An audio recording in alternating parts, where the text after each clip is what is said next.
Support comes from Mosby Building Arts. This year, put your trust in Mosby Building Arts for fresh designs and the elevated remodeling experience you deserve. Inspiration at callmosby.com. This is St. Louis on the Air from St. Louis Public Radio. I'm Elaine Cha. Scientists who study climate change have experienced a marked environmental shift. It's come in the form of canceled federal research grants, a decimation of the federal workforce, and apprehension about discussing climate change and other topics like environmental justice under the second Trump administration. STLPR senior environment and data reporter Kate Grumke's recent reporting for Harvest Public Media takes up those circumstances with a focus on scientists in the middle of the U.S. She joins us now to talk about that work. Kate, great to have you back on the show. Thanks for having me. Kate, what led you to report on this story? So as an environmental reporter here in St. Louis, I spend a lot of time talking to scientists. I'm often checking in with them about their research or asking them questions about things that are happening in our area. And last year, those conversations started to change a lot. So I started to hear from people who used to be regular sources who were no longer authorized to speak with me or who weren't able to talk with me openly about their research. I was also hearing from people who were studying climate change but didn't want to talk to a reporter about that because they had seen other people have their grants targeted and they didn't want to have a similar fate.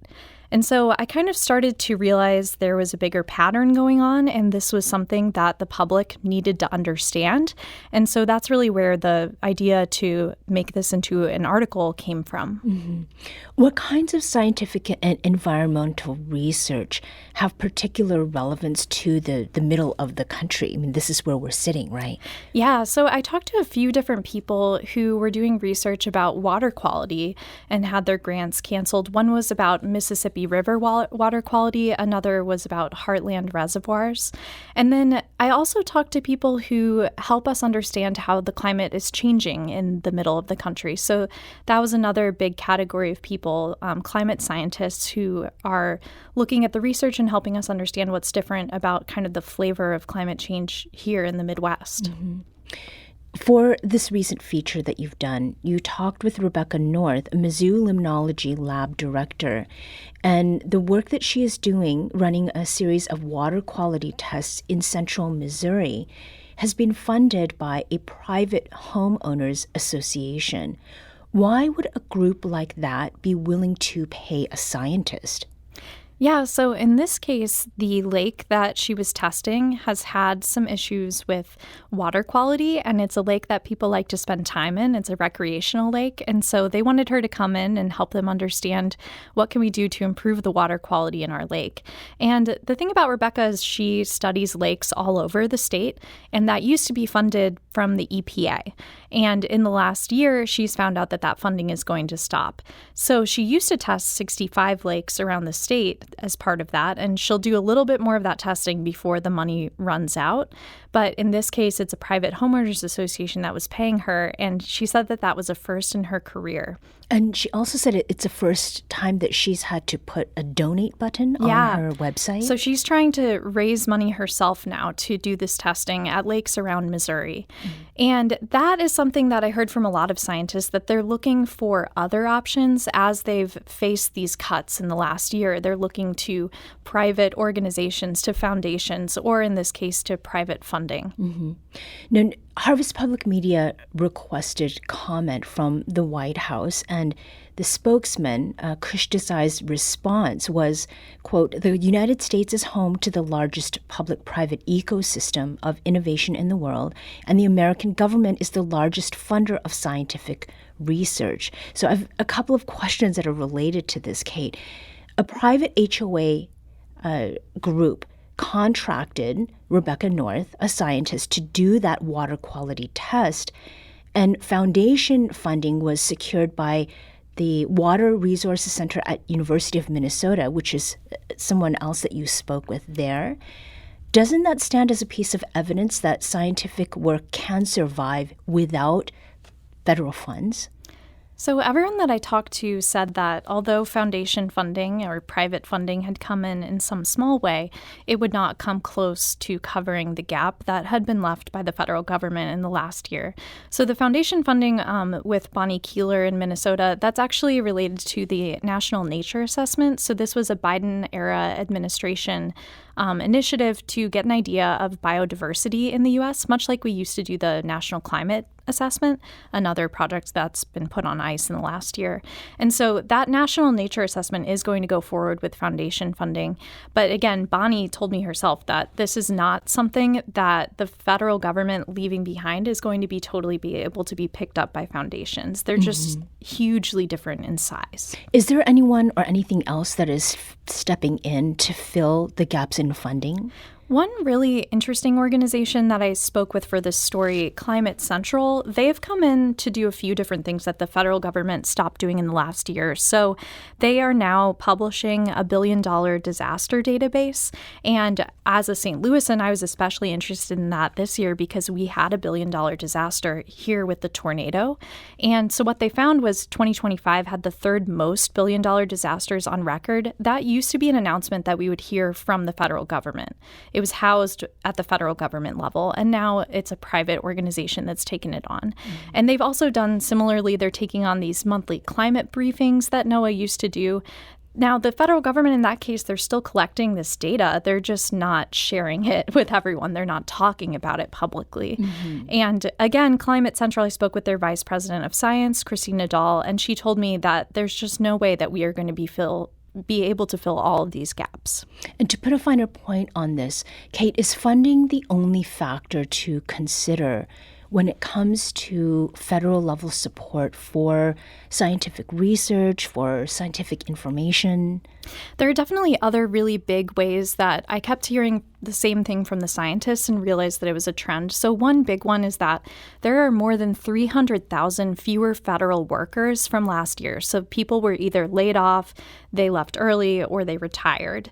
And the people that I spoke with for this story, the scientists, told me that decimating of the federal scientific workforce specifically has left them really unable to coordinate across states with a lot fewer services, a lot fewer communications about science.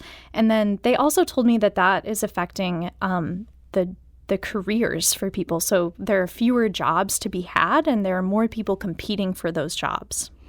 And when you were out on the water with Rebecca North, I think you had an opportunity to talk with somebody who is directly experiencing that, right? Yeah, that's right. So one of her technicians that was there as someone who graduated from Mizzou in May, and she said she considers herself very lucky to have this job working in Rebecca's lab, and she stayed after graduation.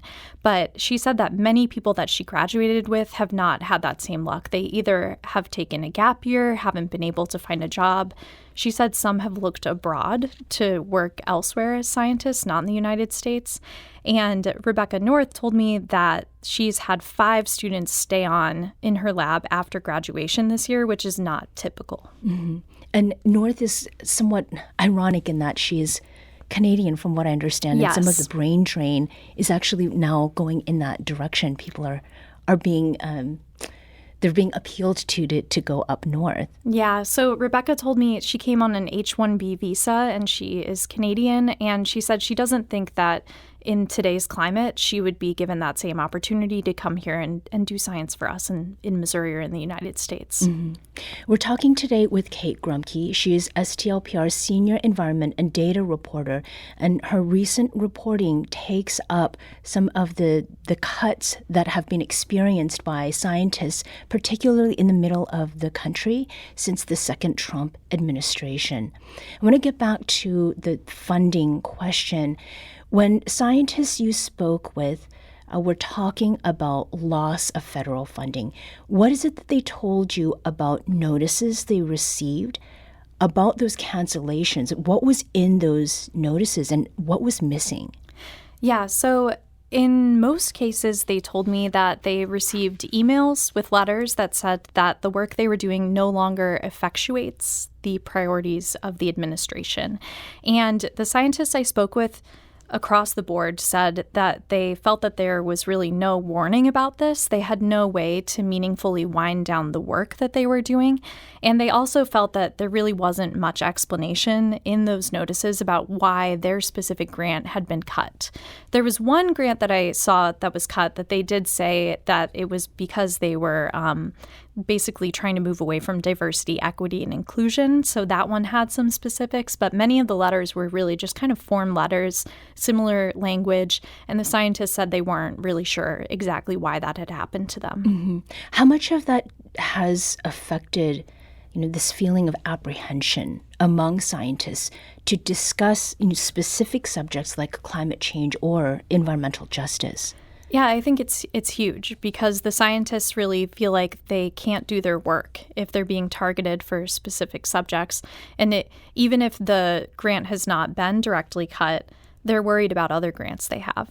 And so that's something, that's really what I started to hear kind of over the summer from people as I was reporting and realized, okay, there's this kind of silencing around these topics that have been deemed controversial. Mm-hmm. Kate, you spoke with one of the many scientists who left their positions last year. Doug Cluck retired from his more than 30-year career with the National Oceanic and Atmospheric Administration. But he mentioned that he was not ready to retire at that time. Why did he leave his role? Yeah, so Doug was the Regional Climate Services Director for the Central U.S. He was based in Kansas City, and he had been with NOAA for 33 years. And in the spring, he said that DOGE started to happen, the Department of Government Efficiency. And he said the message was essentially, we can fire you for any reason, and if we do that, you will lose your health care benefits. Well, Doug has a special needs son who's 18 but is going to need health care for the rest of his life. And so Doug made the decision to retire early. He was at the magic age of 62, so he was able to do that from the federal government. And he really did that, he said, not willingly, but because he was worried that he would be fired without cause, essentially, and lose those benefits for his son. Doug also shared, Kate, his thoughts on how the scientific community may be affected in the next couple years, especially during the remaining 3 years of the Trump administration. I'd try to remain a little bit hopeful. And if the House changes over, I think there'll be more opportunities for various funding. So I'm relatively optimistic that things will change. I also think that it doesn't matter what party you're in, disasters will affect both sides. And there will be emphasis to do better in terms of the impact of those disasters in the future. So there's some inevitability in this. You can downplay climate change all you want. You can call it something else. It doesn't really matter.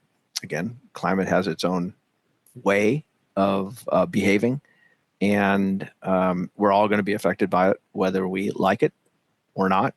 And I'm not saying this is a belief system. This is a pure science and physics issue. Kate, what stands out to you about what Doug shared? I think what stands out to me is that Doug's kind of hopefulness that the work will continue is something I heard from pretty much all of the scientists I spoke with. And sometimes this might surprise people. I cover climate change. I think about climate change all the time. And a lot of people have a lot of feelings of doom around climate change. And we know that it will have really serious effects and really affect people's lives. But scientists as a group are working together to try to understand our world better. And in general, they're moving forward. They're making progress. And so all of them kind of see themselves as part of this bigger effort to say, how can we understand life on Earth a little bit more in my lifetime? But they all know that they're only going to see a little bit of that. They're not going to live to the end of our full understanding of this. And so there's this optimism that they're all kind of working toward that. And I think that's something I heard from people is this time will pass. This will be a short amount of time that we're having this attitude toward science. But generally, there's a hope that that will change. Mm-hmm. What seem to be their biggest questions? I mean, I think that the questions of what the true extent of this will be is still outstanding. So In the short term, right now, I think they know that everything is slowing down a lot. In some cases, they're finding ways to still do this work a little bit, but it's going much slower because they can't have the funding, the people, the resources to do the scientific inquiry that they were pursuing. But long term, it seems like it's still pretty fuzzy for them. They're not sure when we might get back to a fully funded scientific endeavor, or if we will, and what the impacts of that will be in the short term. Especially for someone like Rebecca North, who's monitoring lakes, and a gap in data is a really hard thing to deal with. Mm-hmm. Kate Grumke is STLPR Senior Environment and Data Reporter. You can find her story titled "Scientists Say Trump's Second Term Has Been Defined by Slashed Funding, Layoffs, and Uncertainty." And that story, again, is for Harvest Public Media. You can find that at stlpr.org. Kate, thank you so much for talking with us today. Thanks for having me. Coming up, we'll meet the producers behind a new STLPR project about making connections, bridging divides, and finding a way forward. This is St. Louis on the Air on St. Louis Public Radio.